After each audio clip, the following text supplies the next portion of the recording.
So you've got everything going on, especially if your kid's new to the new level. They've gone from elementary into the middle school realm, or they've gone from middle school now into high school, and things change. And not just the textbooks and not just the level of difficulty of math and things like that, but other things change. What activities are they going to be in? How much should they be involved in those activities, and how much can you be involved in those activities? Saw somebody online the other day, a good friend of the program, talking about the fact that she now is experiencing being a band mom for the first time, to which I just told her, well, welcome to my world, okay? Because we did that with both of our girls, and I still remember the busyness of all the marching band activity back when I was in high school. So, what's going on now? Well, some of you now have been approached about your kids playing hockey, running cross country, being part of the swim team. Hey, I can take piano lessons through school. Hey, there's a school play coming up I want to be in. Voice lessons, robotics club. I want to volunteer at the animal shelter. I also want to do a part-time job. I've got to do National Honor Society stuff. Even though I'm in school, I don't want to stop doing scouting. I want to do all this stuff.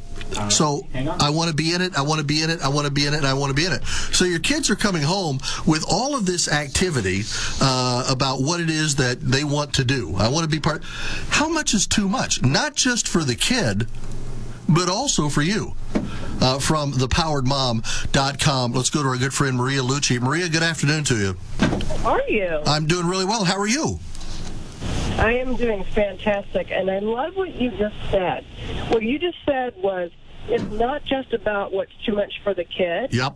But what's too much for the parent. Yep, because you'll just part of it is, I think, Maria, part of it is we'll destroy our kids too if we say, okay, honey, you can be in this, this, and this, and then 3 weeks from now you're sitting them down and going, sweetie, mommy just can't do all this. We're going to have to cut one of these out, and so then you end up having a fight and a hassle. It's better to go into it with eyes wide open at the start, isn't it? It absolutely is, and you're so right, because oftentimes we do this because we think as parents that this is what's expected, and our culture expects us. Look, I mean, I make this as a joke, but it's kind of true.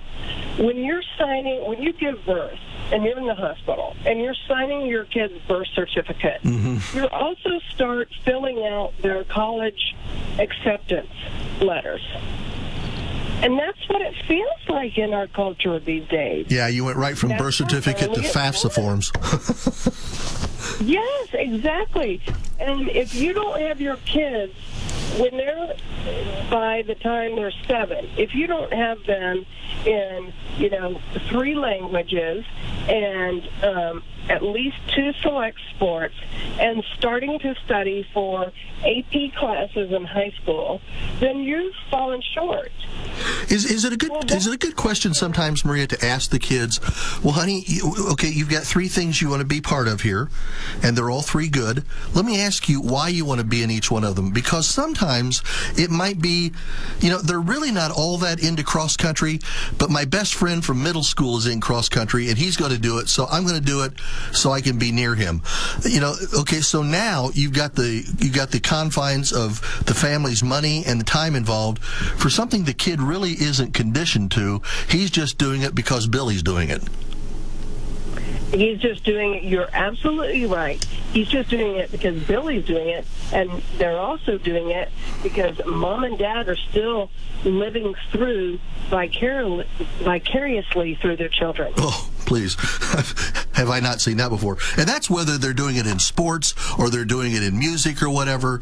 Dance or education. Yeah. Or debate. Yeah. They look at their kid and they think they're the next Michael Jordan or Derek Jeter or whatever. And Dad's got eyes of someday he's going to have trophies hanging on his wall that his kid won, and that may not be what happens at all. Well, and oftentimes, here's the thing that has evolved in our current culture with raising children. We think that because of the pressures, we think that the more that activities they are involved in, the more that guarantees success in their future. Well, we've got the kids in school now. The permission slips are coming home. Can I be in the band? Yep. Can I travel with the track team? Can I do this? Can I do that? How do parents now sit them down, Maria? And we're talking to Maria Lucé, our really good friend from the empoweredmom.com. Maria, how do we sit them down and come to a happy medium somewhere between, okay, what's busy and good busyness and what's burnout? And how do I know when the kid or I are going to cross over? Isn't that a conversation we need to have early? Absolutely, and I love what you just said. What's busy versus burnout? Yeah. That is crucial. That is a great statement that you just said. And I think what you have to do, now this is, very individual from family to family, and frankly, from child to child. And it depends on their age. But let's just say you have, a child that's in 3 different activities. Okay, let's say, I'm just going to pick 13 years old, okay? Mm-hmm.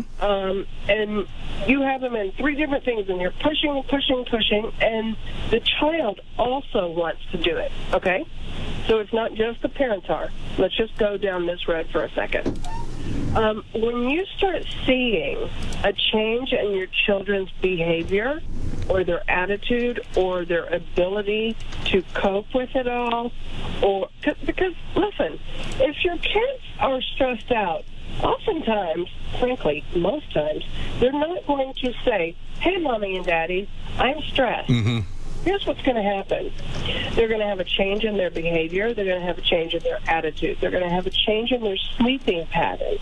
They're going to have a change in their emotions. So these are some of the triggers that parents need to look for that maybe their children are overstressed. Yeah.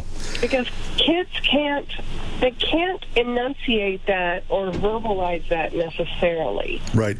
Well, yeah, because normally sometimes you'll pick your kid up after school one day and they'll just explode in a burst of tears or just a big tirade that comes on, and you're like, what's all this? And all at once all kinds of stuff comes spewing out of their mouth, and you finally realize they are totally stressed out over one of their activities that they didn't need to be in the first place, but they didn't know how to tell you. Well, exactly. And here's the thing, is that kids want to please, right? They really want to please you. And parents only want to try and do what's best, but sometimes we just overload them. Yeah. And this is different than, remember when, we were younger and we had to, our mom or dad would say, okay, you have to practice the piano. Okay, it's not like we would embrace it and go, yes, I want to practice piano every day for an hour. Right. That's different than overloading our children. And that's the crucial point I think parents have to look at. Yeah. Hey, Maria, I got to run, but last question for you. Is it a pretty smart thing, too, at this time, right at the start of the school year, for the parents to sit down and have the conversation with each other? Isn't it up to Dad to make sure that Mom isn't getting overloaded with all this school stuff, and for Mom to make sure that Dad's okay with whatever's going on? Absolutely. It is a family conversation that needs to happen, and we all have to check each other so that we're not overloading not only the children, but the relationship and the family. Right. And that's the most important point. And that is the key, because the family actually goes to school. Maria Lucé, as always, we thank you for your time. You find her at theempoweredmom.com. Maria, we'll talk to you again next time. Thank you. Love being with you. Thanks so much, Maria Lucé.